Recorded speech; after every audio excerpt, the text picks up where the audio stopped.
Good morning, everybody. Look Good who it morning. I'm awake and I'm ready. is.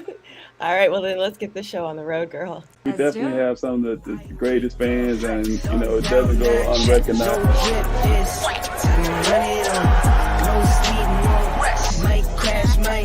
But first I tell him run it out of terror through my hands, I'm by my lonely.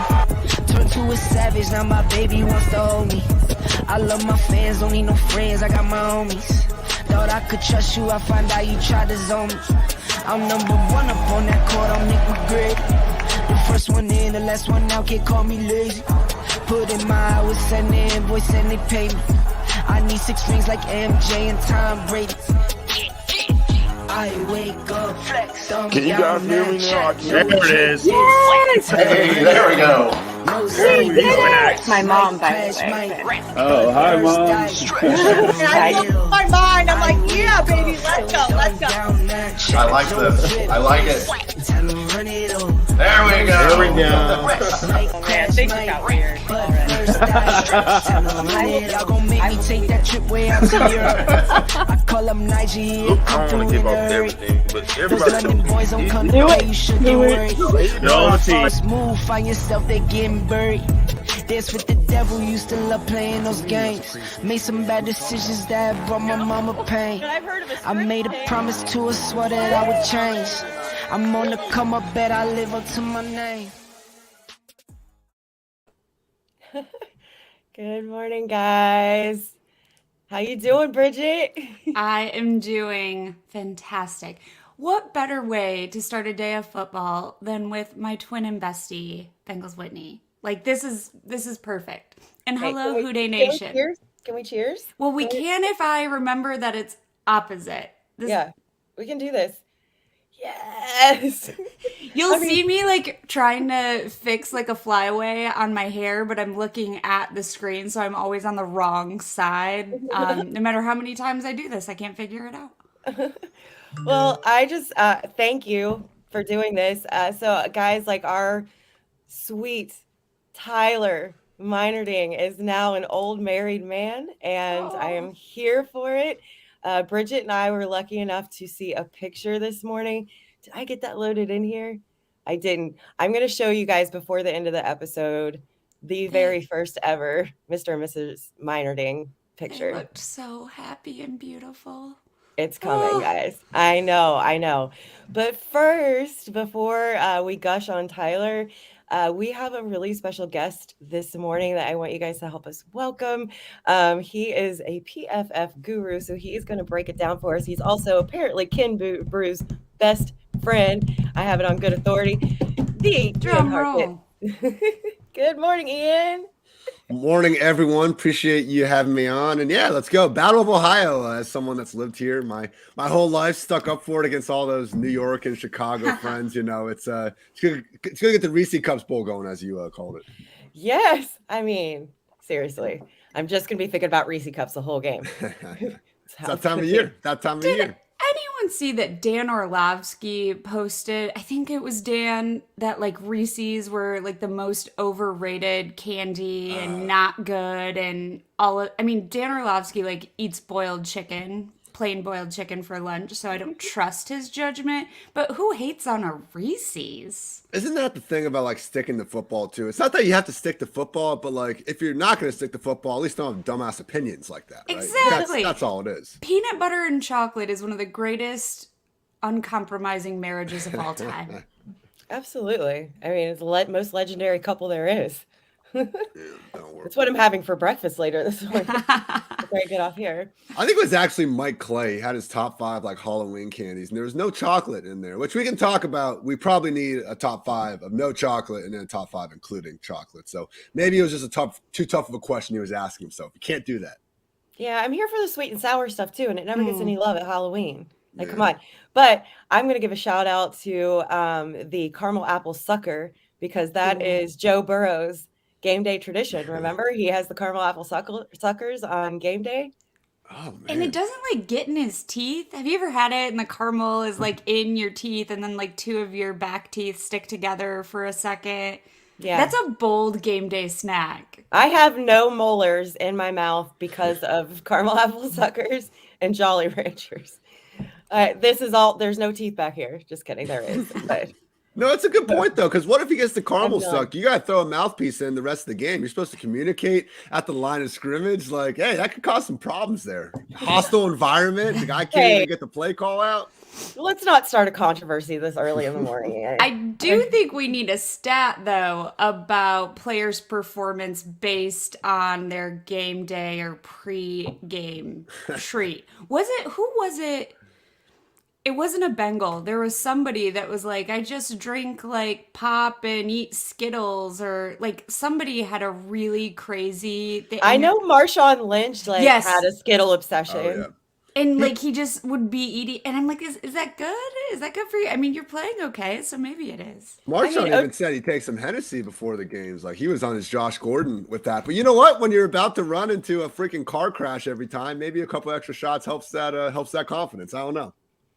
I mean, it's better than Russell Wilson's tradition, allegedly. I know. He's not real. He's not a real human being.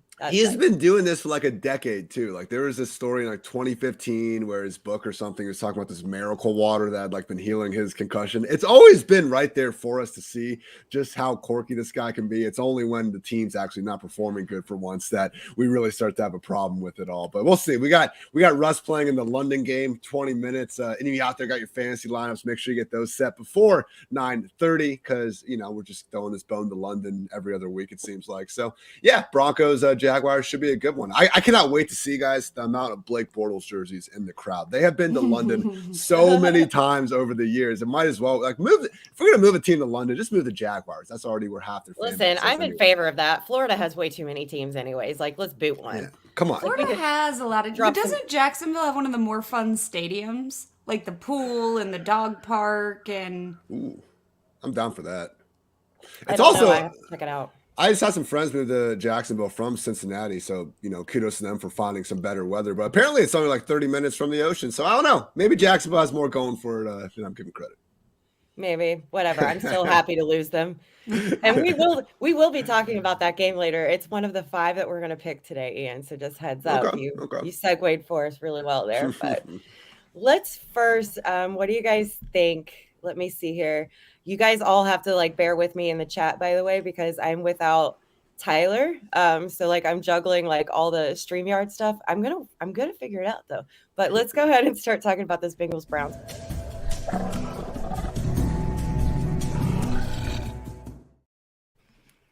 All right, Ian, I want you to kick this off, brother. So you said you were just talking to Ken Brew recently. Shout out Ken Brew. We love you, dude. Cincinnati legend.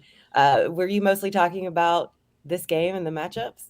Yeah, absolutely. And it's a shame we might not get we're not going to get the best version of these two teams. And all the players have kind of come out and echoed that. The Browns wanted Jamar Chase to be out there. Bengals wanted Denzel Ward to be out there for the Bengals. Beat your rival when they're at their best. And we're not going to get that. But, man, even if we get just 80, 90% of what Burrow's been over these past 2 weeks, going to be just fine. And credit to Zach Taylor for helping enable this. I think Bengals Nation and fantasy people we've all had plenty of bad things to say about Zach Taylor over the years, but they're going to this offense now where they're really only under center in these short yardage, QB sneak or hand it to Mixon situations. And otherwise, we're letting the number 1 pick, the man that just dragged you to the Super Bowl, do his thing, throw the ball all over the yard. 781 yards, 6 touchdowns over the past 2 weeks, back-to-back overall QB1 finishes in fantasy land. The guy's been incredible. So that's the thing. Even without Chase, obviously the top 5 wide receiver by anyone's estimation in the entire league, we still got T. Higgins. We still got Boyd. Hayden Hurst has been doing his thing. Hell, maybe even the other Mike Thomas can actually come out there and give us a little something. So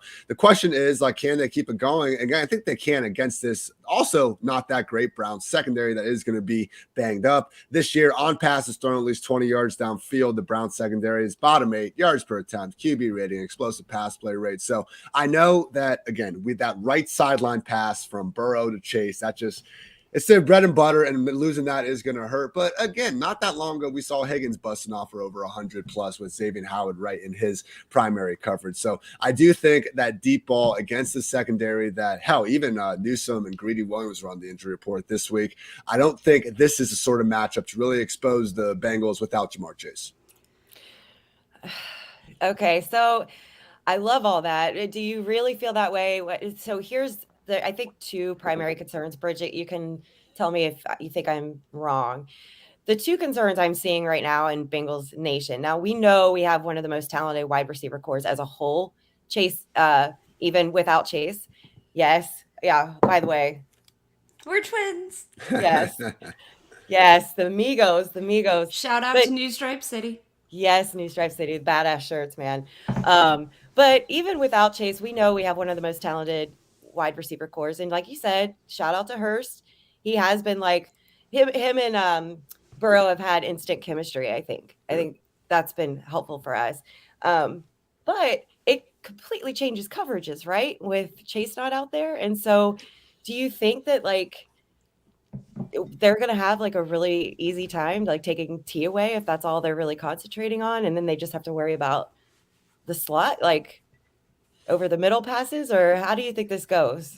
I will say with a lot of these teams, the one that we kind of mock for it is Arizona, but to be credit, they've done better. A lot of teams with these wide receivers, as much as we try to focus in on one particular matchup, it really varies play by play. I mean, I'm pulling up Higgins stats right now, and I understand Tyler Boyd is the primary slot receiver, but even last week, Higgins was in the slot for 15 of his 57 snaps. So if they want to just try to free him from some of those matchups, that's the easiest way, because one of the articles I break down every week is, the projected wide receiver cornerback shadow matchups, and it is a fun thing to track. You get these high profile matchups, and again, it is a cool thing to talk about. That said, I don't think in terms of just our ability to predict, oh hey, is this guy gonna get shut down because of this one specific matchup, when it only ends up really happening 50-55% of the time anyway out there. So again, if the Browns were at full strength and they had Denzel Ward, maybe it would be a situation where we could downgrade Higgins just a little bit, but 9 times out of 10 the extra volume going to that guy will win out, at least in terms of his counting stats. So again, I don't think the Bengals are going to be operating at peak 100% of their powers without Chase. Impossible. You take him out of any offense and they'd be the exact same way. It's just one of those things where the way they're going right now, I mean, again, those Falcons and Saints games, what do you have, 350 yards at halftime last week? So we have a little bit of, and that was a banged up secondary too, but we have a little room to drop back and fall off and still very much be anyone's idea of a great offense. So if they were facing Josh Allen, the Chiefs, Josh Allen, that'd be an offense. Josh Allen, the Bills this week, or the Chiefs, that'd be one concern, because then, all right, can Burrow keep pace in the shootout? I probably wouldn't expect him to. But when you're facing this Browns offense led by Jacoby Brissett, really haven't, to their credit and to Jacoby's credit, first 4 or 5 weeks of the year, he was playing really well, and they were a top 10 scoring offense. Really has started to get exposed over these past 2 weeks. And, look no further than what, everyone in the desert's saying, the line makers. And you look at this line this week, the Bengals opened as 2.5-point favorites, and it's actually moved to them being 3-point favorites. So the loss of Jamar Chase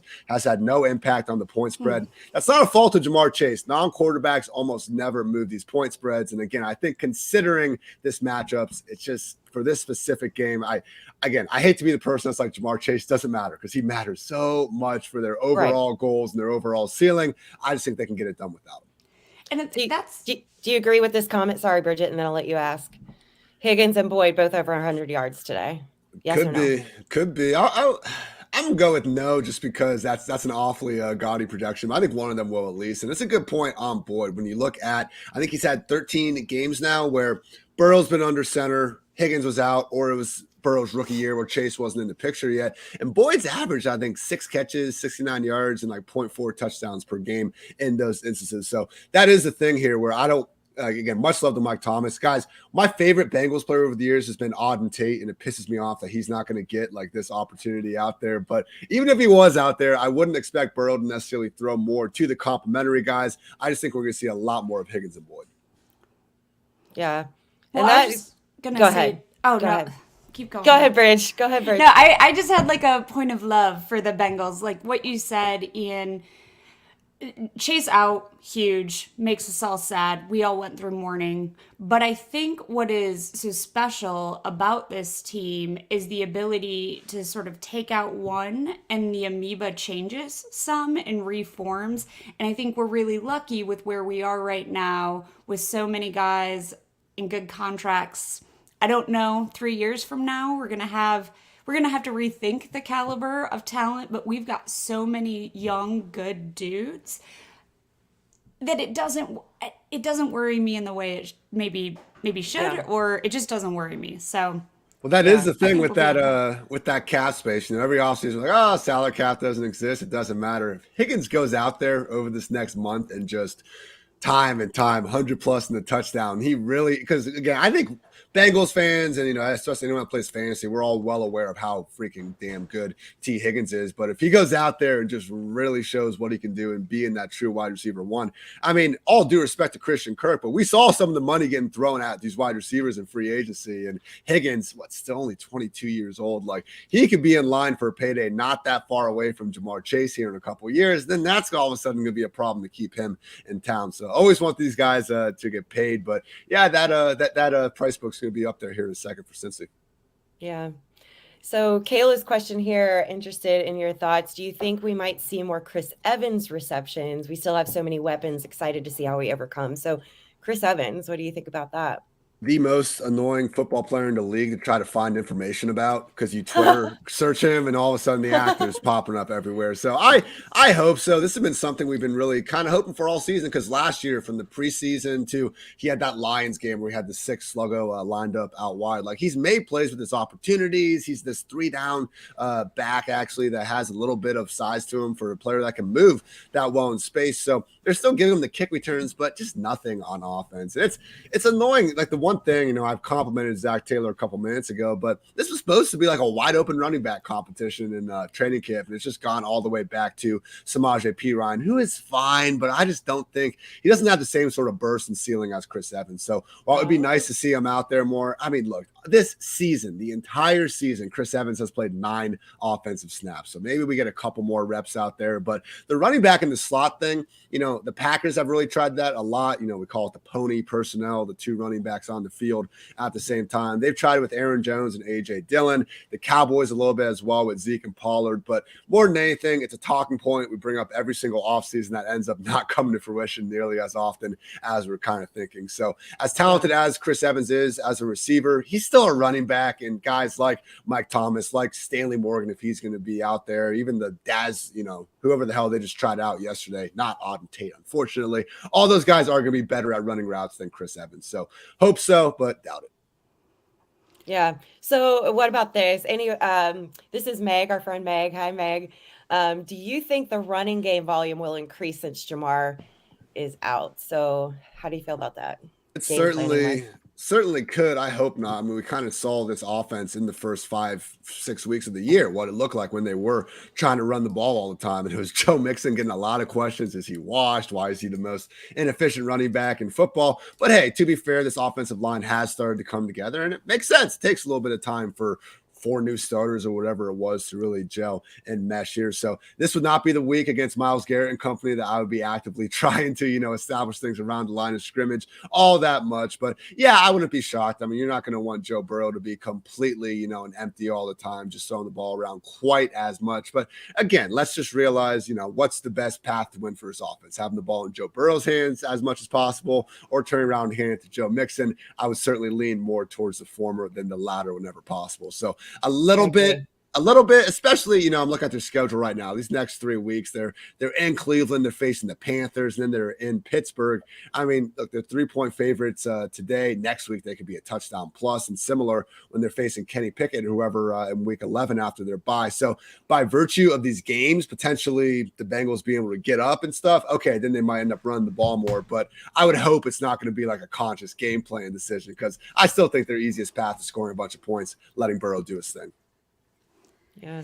So one thing I've not been following, because I've only been following where the Browns are in the WL columns. I mean, we know Myles Garrett had an accident. Glad he is okay. How is he? He's back playing. He's played, 1-2 games? How much should we be looking at Garrett as a threat tomorrow night?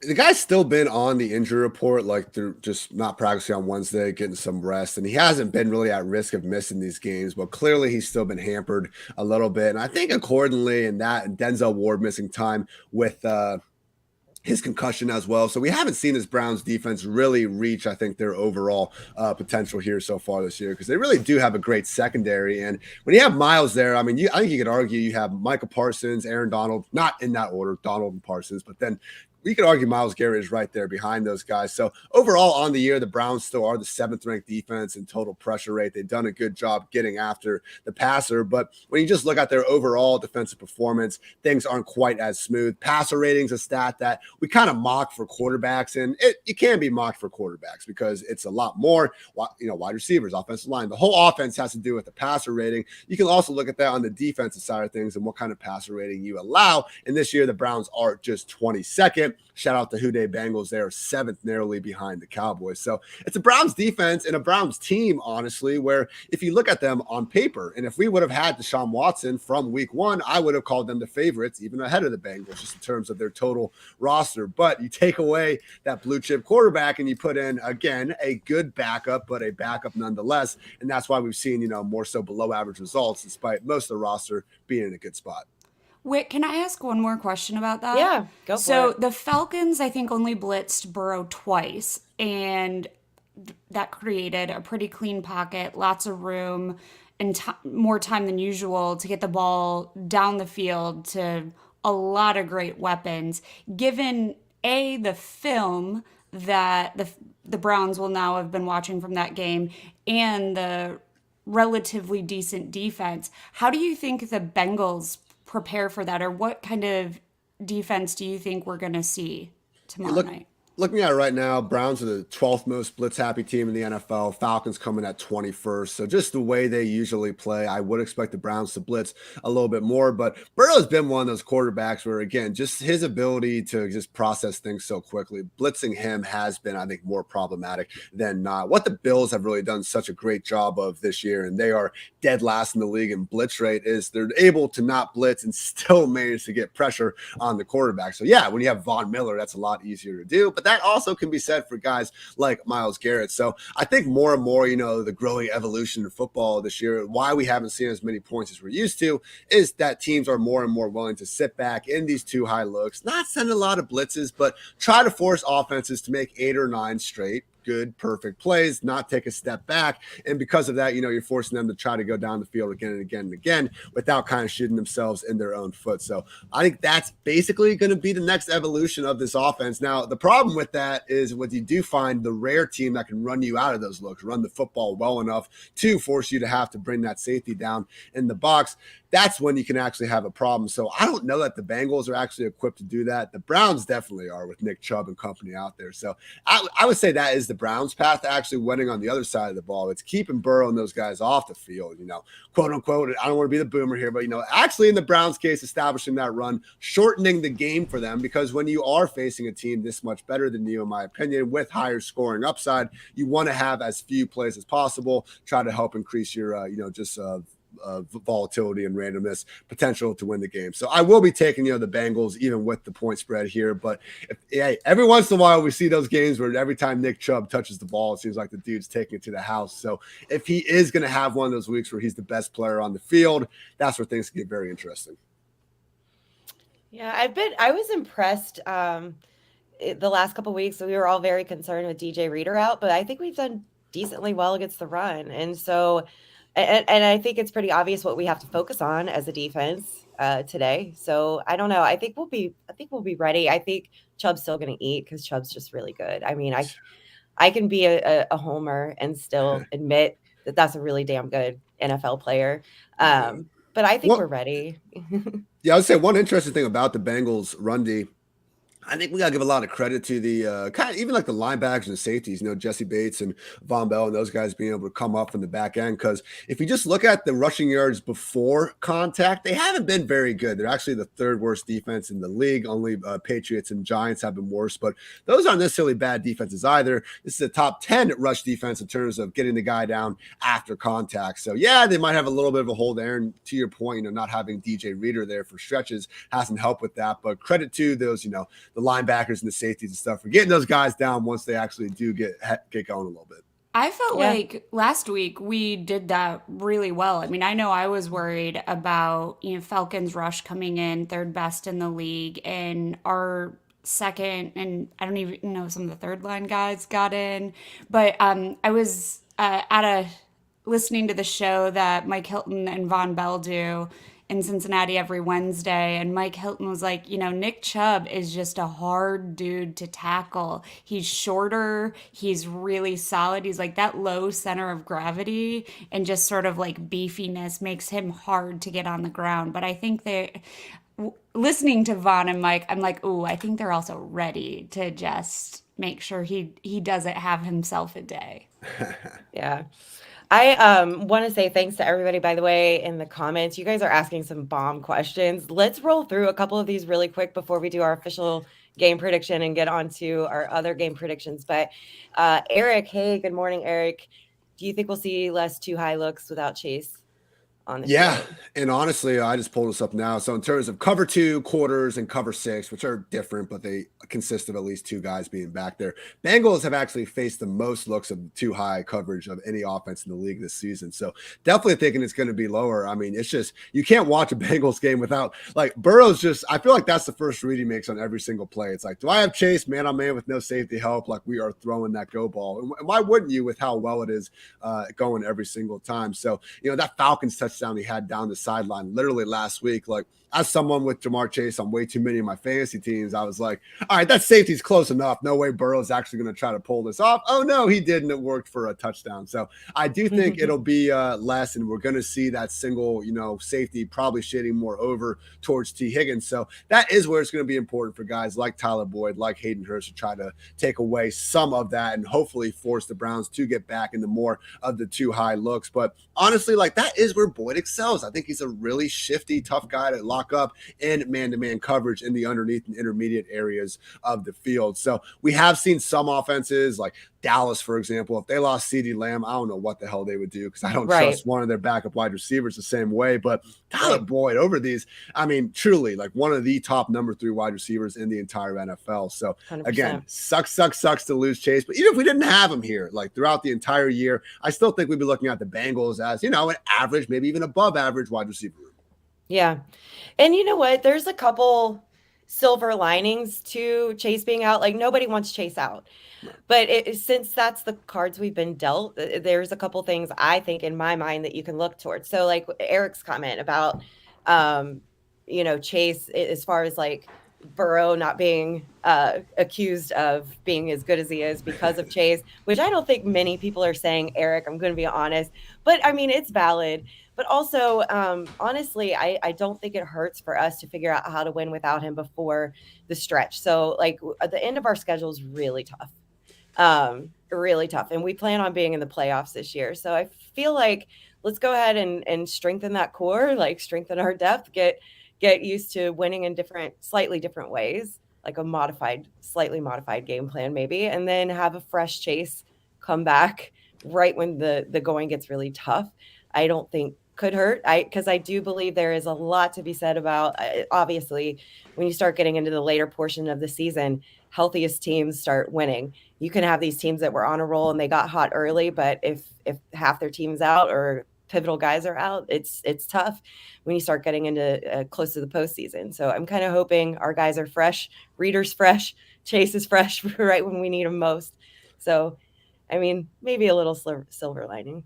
Absolutely. And Stephen Ruiz over at The Ringer wrote a good article about Burrow this week. And he was actually using Burrow's own quotes about kind of the evolution of the offense this year. And a lot of that is kind of what he's been saying, where they thought they were going to be able to hit these big explosive plays like they were last year and just not having that same success. So to your point, this will force them to kind of really just not have the chance to live on that deep ball like they were able to for portions of last year. And then once you bring Chase back into the picture, I mean, look, we've seen enough of Burrow and him to know that they're not going to lose that chemistry just by being away for 3-4 weeks. So it's going to be scary once they get a healthy Chase back if this offense can keep on keeping on. Yeah. So what is your official prediction? Not just, I know that you've mentioned a couple times, I think you're taking the Bengals today, obviously, but just kind of what's your prediction of how the game's going to break down in general?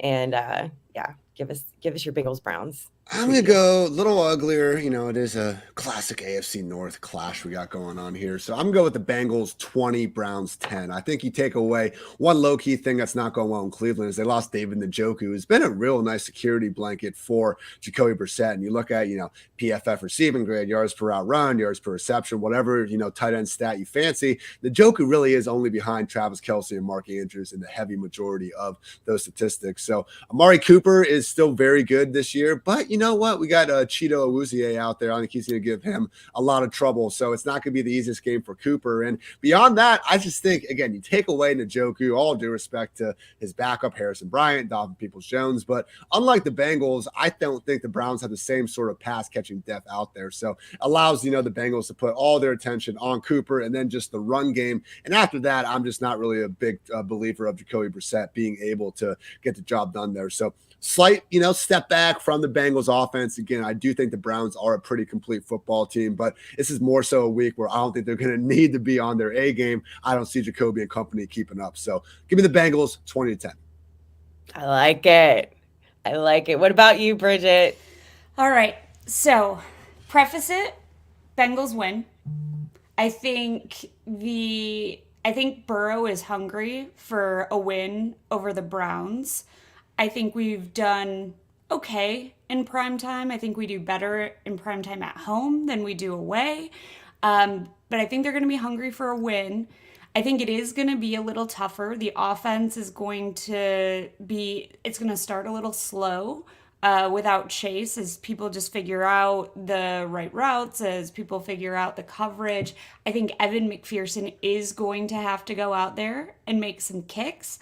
And I think it's going to be close. And maybe this is me just licking the wounds of our first game against the Browns last season, which I know was at home, was an afternoon game, but they really had their way with us. So I'm going to go Bengals over Browns, but I'm going Bengals 27, Browns 24. That game was wild. That was the first game after I think they had released OBJ or whatever too. And so Baker finally looked good and we had to deal with that whole freaking storyline for another week. Yeah, that was rough. I think this week I'm just gonna, maybe this is just blind optimism. I don't think so though. The Browns have had our number the last few times that we have faced off. I know also that the Browns, there's a lot on the line for them this week. They're starting to get into very severe must-win territory. They play us really well. That being said, I just kind of think we blow their asses out of the water this week. I just do. I don't know. I think we have a lot to prove. I think, as far as the Chase injury and the narrative that's happened since then, and also I think there's just a major chip on Burrow's shoulder about how the Browns have played us the last few times. We don't have emotional basket case Baker Mayfield, which I think he was the main reason that we lost the last few times. He would get some kind of bent out of shape right before he'd play us, and he'd play lights out. He'd come full guns blazing. We don't have that going on. They are very banged up. They're very injured. And I don't know. I'm not going to give a score, but I will say I think that it's not close. I think we win, and I don't think it's close. So we're all taking the Bengals. It is kind of wild how much like Baker always did save his best games for the Bengals over the years. Yes, he And that's- did. Man, I spent a lot of time this offseason just being like, oh, Jacoby's going to be this downgrade even from Baker, which has not been the case, to be fair. But Baker really did have stretches at the end of his rookie year and the end of 2020 when, they really went head-to-head with the Chiefs in the playoffs after beating the Steelers. Like, he had 2 stretches of his career where he looked like a pretty damn good quarterback. It's wild to see kind of what he's devolved to. And now, to your emotional head case point, I guess he just needs to get out of it at some point. But, man. Yeah, that's an emotionally immature quarterback as far as I'm concerned. But it worked very much against us the last few times. But we don't have that this time. I think the Browns, they're not as wildly unpredictable as they have been in the past with him. There's no X factor. So I don't know. I think we school them this weekend. Or on Monday. So anyway, let's go ahead and while we're at it, pick a few more games.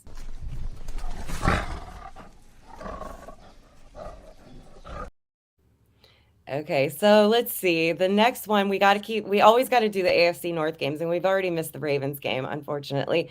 But we have Steelers at Eagles. Ooh. I can't wait to hear what you guys have to say about that. Bridget, why don't you start us off? What do you think is going to happen? Whit knows how I feel about it a little, and I think streakers have it hard. It's not easy being a streaker, and you're 6-0. I don't think the Steelers are very good. I am curious. I mean, the coin only flips heads so many times before it's got to flip tails. So there's a little part of me that feels like the Steelers hand the Eagles a Pennsylvania blow. But I think the rational brain says the Eagles make short work of the Steelers. But I think, I don't know, it's the Battle of Pennsylvania. Maybe the Steelers I don't know. 6-0 is it's a hard place to be to hold. Because the Cardinals made it to 8-0. We made it to 8-0 a few years ago. So rational brain says Eagles. There's a part of me that says the NFL is weird this year. Do it, Bridget. I'm going to go the Steelers over the Eagles. Yes, I love it. Everyone's going to be like, get her off any show in the future that is a stupid prediction. Listen, your picks count as Tyler's picks for this week, so I'm all about you doing crazy stuff like this. This is great. No, I'm putting you down for Steelers. No take back. That's fine. That's fine. I think the Eagles are due for something weird. Yeah. This has been a weird season. Yeah, it has. I know. What about you, Ian? So the line opened Eagles 3.5-point favorites. Now they're all the way up to 10.5-point favorites. So absolutely no respect for the Steelers. And I do think Kenny Pickett it's been an upgrade over Trubisky. The problem is they brought him in at halftime against the Jets. Then he gets to go into Buffalo. Then he faces Tampa. Then he goes into Miami. Has not been an easy stretch for this rookie QB coming out. And now he's got to go into Philly coming off a bye week. So I'm not going to go quite as crazy as Bridget here. I'm not going to predict the outright victory, but I do think they have a chance of covering against an Eagles offense that we kind of crowned as the best in the league early on in the year, but they haven't been quite that complete in recent weeks. If you just look at their total passing yards, 191, 218, just 132 passing yards against the Cowboys. So I do think some of the shine of that Jalen Hurts has worn off in terms of just his ability to consistently throw the football. They're still fine, but this really is a top 5 most run-heavy offense in the NFL still, despite adding A.J. Brown and having Devontae Smith and some of those guys. So I don't really see the Eagles, keeping their foot on the gas and running away with it. So I'll take the Eagles to win, but the Steelers to cover. Okay, I respect that. I completely agree, Bridget. I think it's definitely hard to stay undefeated for too long, and there weird things happen any given Sunday, all that stuff. I don't see the Steelers being the ones that hand them their first L. No matter how I look at it, forwards, backwards, sideways, I just don't see it. I don't think they're good enough. This is scary because there's upcoming schedule for the Eagles. No, because you guys are right. It's hard for a team to stay undefeated, but here's their schedule. Steelers this week, Texans, Commanders, Colts, Packers, Titans, Giants, Bears, Cowboys, Saints, Giants. None of those games made you be like, oh, okay, they're for sure going to lose there. I mean, again, NFL game is an NFL game. Anyone could be anyone any given weekend, but like the best quarterback in that is like Aaron Rodgers not playing well this year, and Dak Prescott really hasn't been playing well this year, even though it's been limited. So I don't think the Eagles are going 17-0, but they're going to be favored in every single one of their games here on out. So at some point, one of the upset needs to hit. Hopefully it's this week. Sure. Yeah. I mean, obviously there's going to be an upset, and I'll predict one eventually. I've come close a couple times with these guys. I just don't see it with the Steelers. I think they're that bad this year. But we'll see.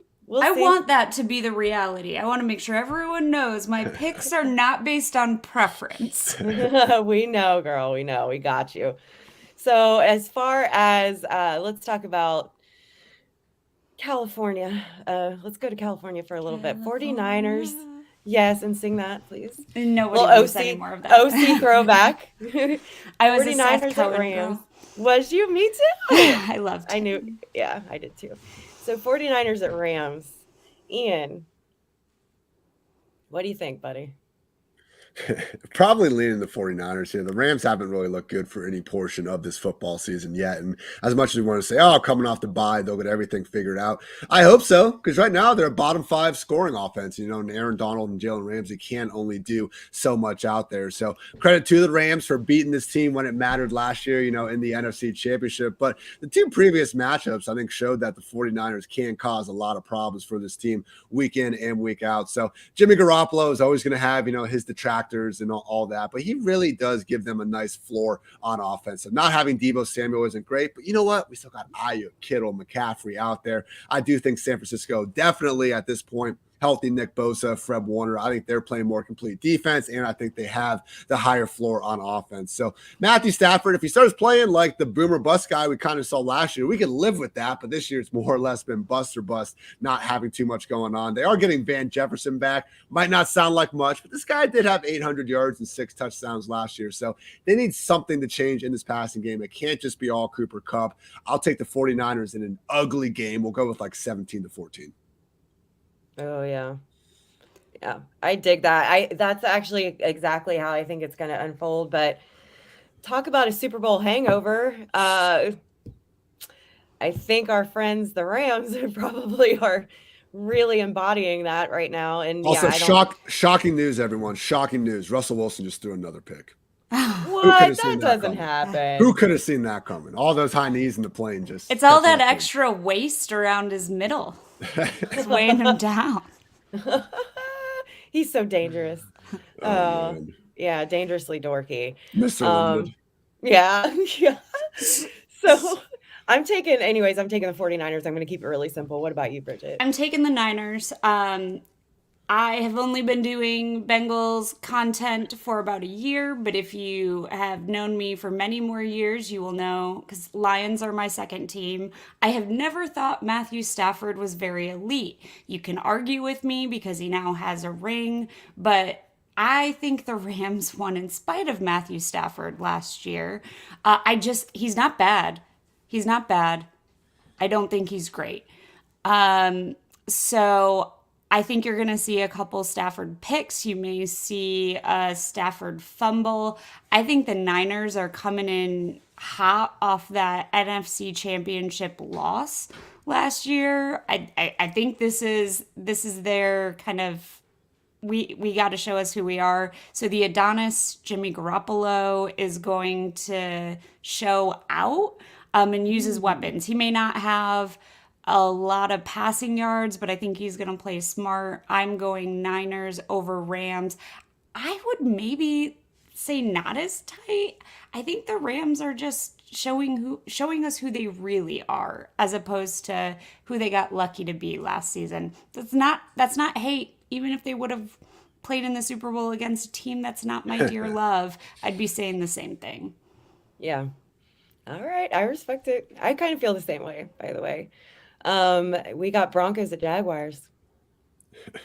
Going on live. Right. So even if I didn't have a sneak preview of what's going on, which I don't know the score, I don't know really what's going on. I just know Russell's looking so great. But my prediction wouldn't change. But go ahead and get us started, Bridget. Who you taking in this game? So I think these are two interesting 2-5 teams. I think either of them could have a better record than we anticipated. I don't know, aside from some QBs and overall record, I don't pay attention to these teams all that much. But I think the Jags started strong. I think they have, even though we want to ship them over to London, I think the Jags are going to, or keep them in London, I guess. I think the Jags are going to come out with a W on this. Okay. What about you, Ian? I'm taking the Jags as well. Look, we're already getting Nathaniel Hackett can't get a W here. He might get left in London, sort of, on the hot seat type of situation there. So that's never a good start. And at least the Jaguars, like we have seen flashes of them this year, beating down the Colts, beating down the Chargers. Like they've had games where they legitimately look like a good football team. This Broncos offense, they haven't been bad. They have been the worst unit in the entire league. Dead last in scoring offense. They have broken the 16-point mark one time this entire season. So I will gladly take a team that doesn't have the worst scoring offense in the league and doesn't have a head coach, completely fighting for his life at this point. So give me the Jacksonville Jaguars, who are now up 7-0. There you go. And yeah, and again, I'll keep this really straightforward and simple. I'm Jags all the way on this game, have been, but also I have been a person who's skeptical of Russell Wilson for years now. Like this is not a new thing. Like I've felt a certain way about him for a long time. I think he's showing, like he's just proving me right week after week since coming to the Broncos. I think his feelings are massively hurt coming into this game, and I don't think he has the mental fortitude to overcome it. I don't think he's someone who plays with a chip on his shoulder. I think he is probably just big sad right now that people don't like him. And so, yeah, all that funniness aside, truly, that offense there is no offense. So I don't see how you win in the NFL these days without any kind of offense at all. So give me the Jags for sure. And then last game that we're going to predict this week, we have Packers at Bills.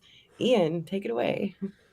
Oh, man, impossible spot here. 10.5-point favorites, the Bills are Sunday Night Football. I don't know how the Packers are going to move the ball. It's not that, look, how they keep up and score with Josh Allen regardless, I get that. But lost in how good Josh Allen, this offense is the step forward this defense has taken. I mean, we talked about it before, how the Bills have been the least blitz-happy defense in the entire league. So for them to still be able to get the pressure they get, it means that a banged up Packers wide receiver room, a room that when fully healthy, we still rank among the league's bottom 5 worst rooms. Now we have those backups trying to go out there and do anything. I don't think the offensive line, because David Bakhtiari's been in and out of the lineup, they probably don't have a great chance of establishing much at the line of scrimmage. Impossible spot for this Packers team. So the only thing I can say for the Packers is the NFL and weird shit happens, and we see this every year. We just completely count out a team. They have no chance of winning. But rationally, analytically, I cannot come up with an argument for the Packers other than crazy shit can happen from time to time. So I'm going to go ahead, trust the old brain. Doesn't let me down that often. Give me the Bills even at -10.5. Whew. What a spread. What about you, Bridge? So, streakers have a really hard time. Aaron Rodgers is the ultimate primetime streaker. And so he's 13-0 in primetime games or in his last 13. And he's about to get a 1 on the right side of that stat. You don't end your game the previous week face down on the field and come back strong. So I am going to make this personally about Rodgers. I feel like Rodgers is not owning his stuff about his contributions to the Packers season. It's all that finger pointing. And I think this team is just, I don't think they're going to show us anything much through the rest of the season. I can't imagine the relationships are that solid. I think we've seen Rodgers better days in the past. So I am going Bills. And probably Bills by, I'd say Bills by at least 12. There we go. Oh, James is predicting Bills by 24. So you're being nice, actually. Oh, guys, the rebellious part of me really wants to go with the Packers right now, just to be different. And just because there's something in my gut that says Aaron just does something really crazy and like Well, I don't think I agree with you. I don't think that we're going to see anything from the Pack the rest of the season. I don't. I think they're dysfunctional as dysfunctional gets. They've been dysfunctional for a while. Aaron Rodgers just decided to ratchet up the dysfunction in the off season and leading into this season, and he's reaping the rewards for that. They break up him and Devontae Adams, which is the dumbest thing I've ever seen in my life. That was your offense. See you later. Like, it's gone now. So I think they deserve every bad thing that's going on with them right now. I don't think any of it is a surprise. I think it's my storyline I'm following for this coming season is the game of chicken between him and Tom Brady for retirement, because I know Aaron Rodgers does not want to retire the same season that Brady does, because he doesn't want to share that spotlight. So I can't wait to see, like, who retires first, like how they're gonna do that. But all that to be said, God, guys, I'm so freaking tempted to take the Packers just to do it. let them be your Steelers. Yeah, there you go. Go against the public. Whenever we're all agreeing with each other, it ends up being the worst thing. So, All right, go Pack, go. yeah. I'll go find my cheese head later. You get it from Sauce. Get it from Sauce. Maybe I'm just trying to manifest it because he's my fantasy quarterback and he has done nothing but hurt me all season, and I want that to turn around. So anyways, okay, give me Pack, even though like I'm gonna regret that, guys. But I feel like Rodgers has to be the favorite to retire first. This is a guy, he flirted with the Jeopardy job. He's, loves doing mushrooms all the time, which, hey, fair play and all that. But when you Brady, like, okay, the reason why he wasn't going to retire was because of the supermodel wife and having all the money and achievements. That's gone. That's not holding him back anymore. Tom Brady can play football till he's 55 now if he wants to, without having to get those dirty looks when he comes home. So maybe it's not the outcome that, he was hoping for with all this. But if that was the one thing holding him back, well, shit, man, sorry that had to leave the plate. But, man, no one's telling Brady not to play football anymore. This dude might just be out there for the next decade. Oh my God. Will Well, he be good though? Because what I've been wondering with Brady's season is it the mental stuff, like the personal, mental, emotional stuff going on, and that's impacting him on the field? Or is he a 45-year-old man playing against 22-year-olds? or is his cast of characters crappy too? Like, he doesn't have the best team around him right now. As always, I think it's a mix of all those things, but that's not the fun answer to say. I will say, just in terms of Brady's arm, this isn't like 2015 Peyton or 2020 Drew Brees. He can still sling it. I mean, we all saw that, monster drop by Mike Evans first play of the game against the Panthers a couple of weeks ago. Like, Brady can still get that football 50-plus yards downfield on a dime when he wants to, but the offensive line's a little worse than his wide receivers and doesn't have Gronk anymore. Things are just a little bit off. I think that's why they haven't quite clicked yet. So I'll be the 10,000th, millionth person to say that. I think they'll figure it out at some point this year when they keep it going. But as things stand right now, really hasn't been pretty. I talked about the Broncos only having broken, 16 points on one occasion this year.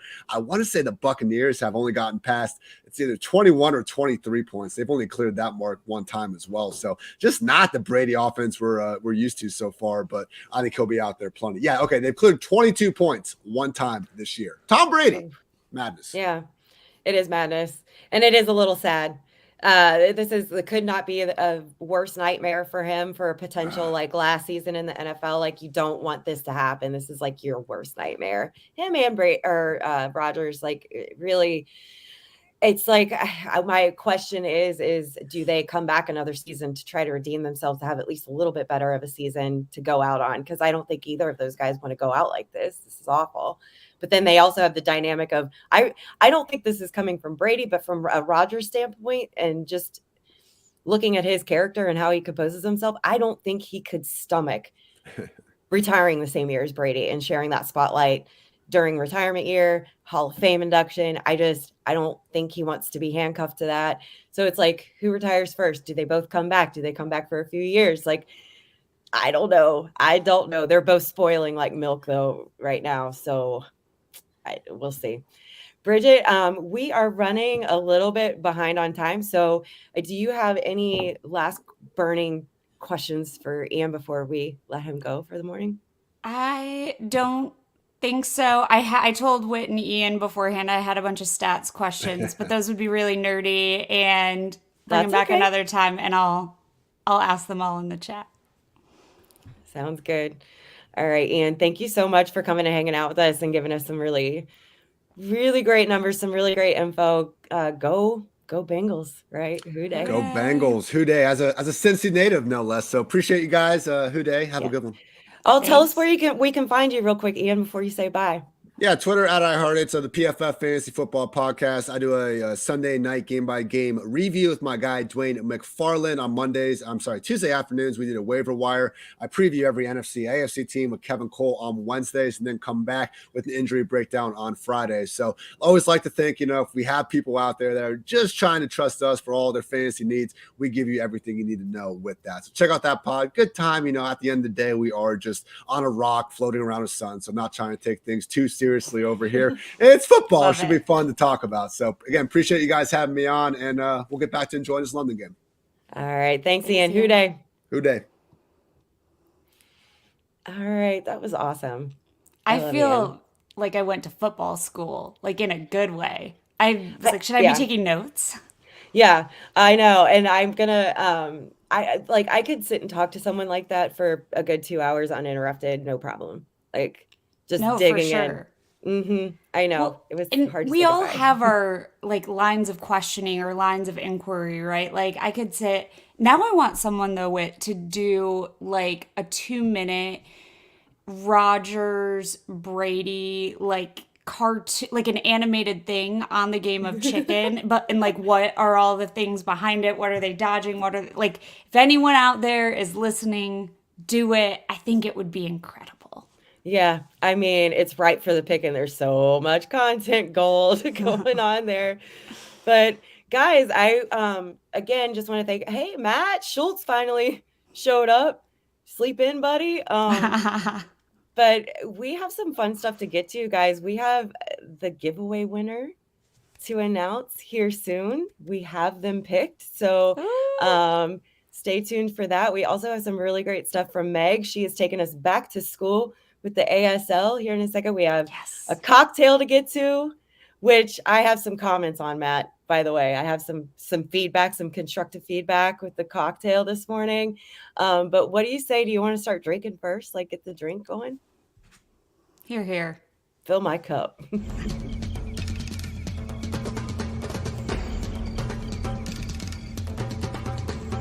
Yep, tastes like winning. All right, guys. This week we have a doozy for you. Let's see what Matt's got for us for a cocktail. Hey everyone, and welcome back to Game Day Cocktails. It's week 8, and we got the Cleveland Browns. For this drink, we're going to do a tequila sunrise. I felt like that was kind of necessary just because everybody seems to be so down about Chase being out. We're going to be okay. The sun's going to come up again. And for generally with a tequila sunrise, you'd have tequila, orange juice, and grenadine, but I don't have any grenadine, so we're just going to do it without it. So I start with tequila, whatever your favorite tequila is. For me, it's Cabo Wabo, so we're going to start with that. Probably about 1 ounce to 2 ounces, whatever your fancy might be. I like to pour strong if you haven't noticed. And then some orange juice. Fill that baby up. And then let's give it a try.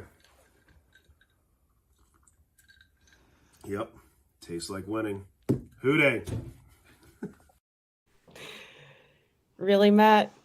Did it really taste like winning? Because it looks like it tastes like a screwdriver with tequila. What it looked like. That's like a college morning hangover. I'm gonna also run to Denny's kind of drink. I mean, okay, in his defense, when we tweeted about you coming on this show, you were all about the screwdrivers. And so he kind of gave you a twist on that. That's all I'm saying. I was thinking no, you were talking about mimosas. Well, yes. This is basically a mimosa. So here's why I didn't do a mimosa. I was thinking about it last night, and I was like, the stupid orange has the confidence to be orange on the outside, and then when you get to orange juice, it's Steelers yellow. I'm like, it's not orange at all. I can't drink this. I can't drink this live and be showing that yellow. So I was really mad at oranges. You're mad at oranges. Yep. Yep. Those are things that's something that you're not expecting to hear in the morning is I'm mad at oranges. Hot take, How Bridget. dare they not be orange when you squeeze them? It's false advertising. It totally is. It's a lie. So, They're living a lie. so if anyone can figure out how we can get a mimosa that's actually orange, I suppose you could put a little red. I mean, the grenadine probably would have made that orange, but Probably. But I appreciate you, Matt, because seriously, if people are acting like the sun has been shot out of the sky, we will be okay. We talked about that at length this morning, but we will be okay. We're predicting a Bengals win for sure. So we're all good. We all share this, Bridget. If we bleed orange, they should too. that's all I'm saying. That's all I'm saying. That's all. I mean, valid point. All right. So now I think Meg, by the way, everybody just shout out to Meg really quick. She'll see all of the captions tomorrow on this. We love you. Did everybody practice? So we've got Bengals, right? And then Who Day.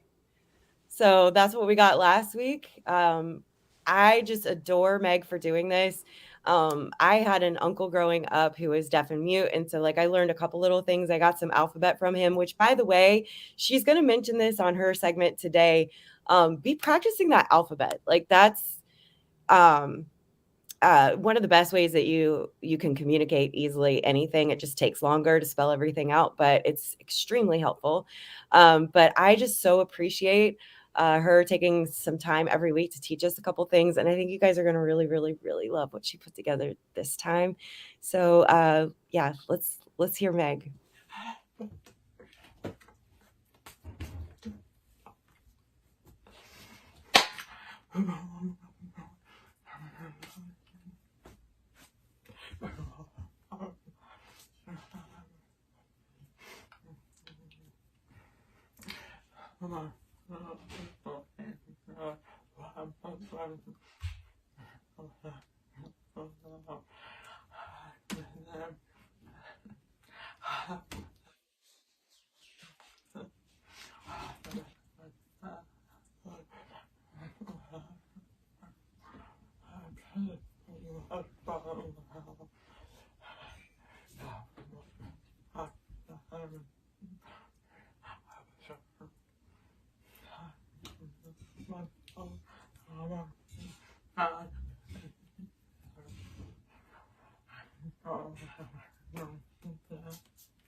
Okay, that's amazing. I did not know this was football. I would have never guessed that this is football. And so, like, that alone, mind blown. Mind blown. But I am obsessed with, like, that Rule of the Jungle Yeah. is spicy. I love that. Yes. I'm going to highly encourage everybody to practice that. Like, hopefully you practiced last week and you've got Who Day and Bagels down. But like, seriously, you just got Rule the Jungle and you just got football. Like, amazing. It did look blurry on my screen, guys. So I'm not sure what that's about, but don't worry. I will like post it by itself, just the video on the Morning Prowl Twitter. So make sure you're following us there and you'll see it in its full glory. And you can, I don't know about you guys, like Bridget, like last week when I shared Meg's first video by itself, I watched it over and over again because like I learned the words that she gave us to actually like learn for the day. But then also like if you watch it over again, like she captions everything. So I picked up other words. Mhm. Like I'm like keep trying to like steal other words that she's teaching us. Like what was it? Happy like Sunday? Yes. Is that right? Yes. Like, And even I mean, like my bonus name content. is, so you can then hand spell. So thanks, Yeah. Meg, for doing this. Yeah, I think that's awesome. So again, sorry if it was a little blurry for you guys to read, but I promise it comes through crystal clear with the video she sent me. So I will share that for you guys later today. Bridget, I think what we should do now, like we got to wrap up here soon. We're a little over on time. Let's kind of end this with like all about the fans. So guys, we have a giveaway winner to announce. We have Fans on the Prowl, which I think is extra special this week. And I'll tell you why here in a little bit. But what do you think about a little bit of a drum roll, Bridge? I got you, girl. Giveaway.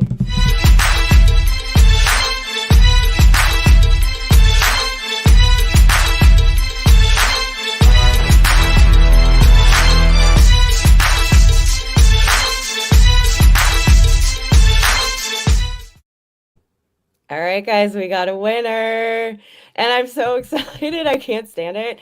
I will tweet about this later because I don't think he's here live in the chat. Sorry, dude.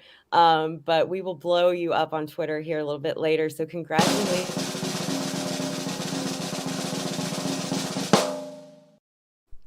Cincy Zach, what's up, dude? Living that sweet life. Yes. Totally jealous. Was really rooting for Bridget because she said she was going to take me if she. Yeah. I mean, I know on Tigress Talk, you guys do your conspiracy theories. So maybe why didn't we get picked as one option? I mean, I thought for sure that was what was going to happen, but it did not. But that's okay. Cincy Zach, dude, Woo! we will be in touch very soon so that you can get your tickets. You're going to get to go on the field too. Like, God dang. That's sweet. I know. And then this week, guys, you guys are so awesome. Sending in like photos and videos again this past week for Fans on the Prowl. Before I show you like who we picked this week to be featured on the show, I think we should show this really quick. Look at them. Look how gorgeous. They look fabulous. Laura looks beautiful. Right? I mean, Tyler, you look prettiest bride beautiful ever. too, but like Laura looks beautiful. I know. So like that's your first glimpse at Mr. and Mrs. Minerding, guys. Like they are living the best life right now. Oh, And I'm so like proud happy mama for or them. proud big sister moment or something going on here. I mean, Isn't they that great? had a beautiful day for a wedding. Like yesterday was literally one of those exceptional Ohio fall days. Crisp blue skies, beautiful leaves. Aw. Like, oh, it was perfect here. So I hope they Aw. had the best day. I'm glad you said that because I was wondering, and my mom asked, she's like, I wonder what the weather's like for them today. I hope they had a pretty day. So Oh, it was a perfect day. I love that. And then like, so that pulled at my heartstrings this morning, big time, like definitely wanted to tear up, but then also this past week. So like we did get some like epic submissions from you guys for Fans on the Prowl, and Bridget, I know you can like, testify to this because in New Orleans, Bridget and I both had the pleasure of meeting Andrew from across the pond, and he was living his very best life. How sweet was he? He was Like, the best. yeah. like, I was just so excited for him. Like, I felt like, you know how you get those fans that like they're super fans and they don't have the luxury, like they live far away, so they don't have the luxury of like being completely immersed in Bengals fandom all the time. It's not like they can just drive to the stadium really quickly and stuff. And so there's so much buildup and all of that. And when you see them experience all of this for the first time, like, don't you feel like you're living a little bit vicariously through them, and it like renews your passion a little bit? Like, Totally. And it just like it reminds you too like how wide the net is and like how we can bring folks in, how we can care for and love one another as fans, but to like it is exciting to get to see and fun and invigorating to see the fan experience through eyes that don't always take it for granted. So I loved meeting Andrew, and Whitney knows I also, Scott Gibb. You have a special place in my heart across the pond. And he broke his streak. So he had never seen the Bengals win 8 games. He'd seen 7 losses and 1 tie. And he got to see 2 wins while he was over here, too. yeah, that's right. He got to see 2. Curse is So broken. I'm so happy for him. We had such a blast. I know we talked about this once before, but me and Bridget had the best time in New Orleans. We are 100% in love, and we're probably going to run away together at some point. Do Yep. not be surprised. One of our friends that we hung out that weekend is back in New Orleans right now. I don't know how he's surviving it, but shout out to you guys. Like, you're hanging there. I guess go Raiders today. But we had the best time, and Andrew was definitely a big part of it. I called him my son for a reason, but he's not the only one. Him and his buddy Tom McDowell. So Tom got to go into Paycor Stadium for the very first time. I have 2 videos from Tom that I felt like I had to share them because, guys, watch this guy his first time walking into Paycor. Am I ready?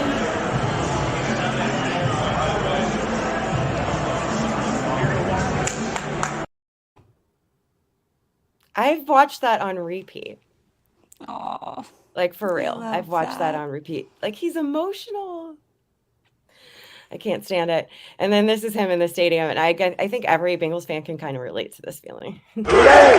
Hooray! Hooray! They gonna beat them Bengals! Hooray! Hooray! Hooray! They gonna beat them Bengals! Nobody!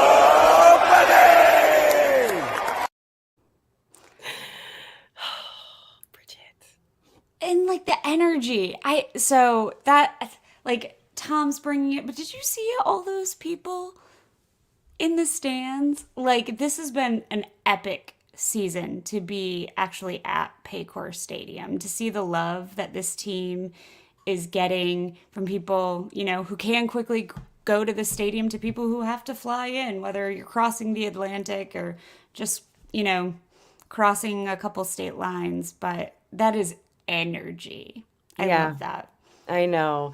And I think this is probably the perfect note to end on. If you haven't been to a Bengals game in a while, go. Just if you have the ability to go, go. If you don't have the ability to go, go to the banks, pregame with people, Yeah, come tailgate. yeah, hang out afterwards after everybody descends on the banks.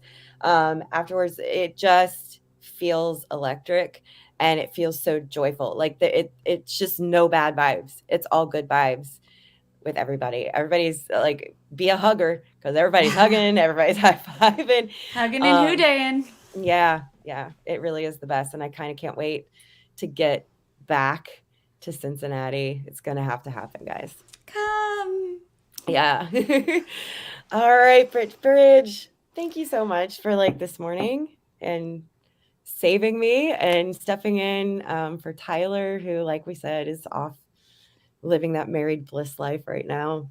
Well, thank you for having me. I did nothing except roll out of bed, throw on my Three Amigos New Stripe City sweatshirt, and show up. So Wit is the genius behind everything. And Yep, like on every whatever. show I go on, all I do is show up and hope I don't stink it up too much. So Dude, this episode was brought to you, as always, by like all the cups of coffee I could possibly make before the show. So that's all. There is no genius behind it. It is straight up caffeine, guys. and you're I'm looking for that coffee sponsorship soon. I coming. think there's some options there. Well, now you're ready for a full day of football. Bengals aren't going to lose today. So that's right. That's a nice way to spend a Sunday. And then we can just bring home that W tomorrow. Sounds good to me. Thanks to everybody that was in the chat. Hi, guys. We love you. And I think this is a fabulous time just to say Hoo Day. And we'll see you guys tomorrow.